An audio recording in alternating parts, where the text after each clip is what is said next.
يا من تكون الرفيق الاول هي اللي رايحه تاثر على الجزائريين اذا راوا الاعلامات الافريقيه وخاصه اعلام غزه. مشاهدي الافاضل، الطاوله من مدينه طبرقه الجزائري عفوا من مدينه ام الطفوله الجزائريه، والمتوجهين في رحله رقم 777 المتوجهين الى تونس، بالضبط الى ملعب رادس الذي يحتضن 30 مليون تونسي من مشجعي الفريق التونسي و10,000 من المنتخب الوطني الجزائري. هذا هو المناصرين الجزائريين اذا تحركوا اخذوا معهم منقاوس، اخذوا معهم ياغو.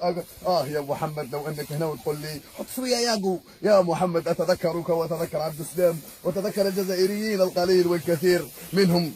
لازم لابد من انه عمي ساسي يبكي اليوم. يا مشاهدي الافاضل، التويكس في حراسه المرمى، رقم 2 كوكا، رقم 3 لافاشكيري، رقم 4 ياغو، رقم 5 نقوس، رقم 6 بنانا، رقم 7 يا بنانا اوجه لك تحياتي يا بنانا.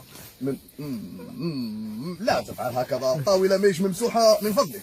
قلت لكم بان تشكيله المنتخب الوطني الجزائري اليوم وبقياده عبد السلام، انت تجبد الخبز وتقعد هكذا تبقى اعرفك يا ابراهيم بانك تريد القول بانه مشاهدي الافاضل، سبق وان قلت لكم بان الجزائريين اذا تنقلوا الى تونس اخذوا معهم الخبز في اجبد لي الدجاجه. يا ياسين، يا ياسين، الدجاجه والزجاجه والثلاجه. تتذكرون في الطريق الوطني رقم 5 في الطريق الوطني السيار الجزائري. شكرا لكم مشاهدي الافاضل، نلتقي بعد الفاصل لانه اذا تحطت الدجاجه لم يبقى لي الا ان اركب فوق دراجه وانظر في زجاجه.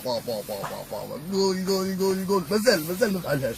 قلت لكم التشكيله الوطنيه الجزائريه في حراسه المرمى: خبزه، رقم 2 دجاجه، رقم 3 نقوسه، رقم 4 ياغو، رقم 5 كوكا كولا. هذه سادس مباراه له، من يتحرك معنا كوكا كولا يا ابراهيم. قلت لكم رقم 8 تويكس، رقم 9 لافاشكيري، رقم 10 يا توري، رقم 11 تشينا في قياده المنتخب الوطني الجزائري بنان. كل هذه هي مشاهدي الافاضل، لا طرشونه ولا بوشونه ولا كاس ولا اي اتذكر بانه اذا ذهبوا الى اسبانيا مثلا او الى برشلونه او الى المهم هو الفوز الكبير انك تتنقل في سياره مثل هذه. ما شاء الله بسم الله. مشاهدي الافاضل، عوده مجدده، سبق وان قلت لكم خلاص يا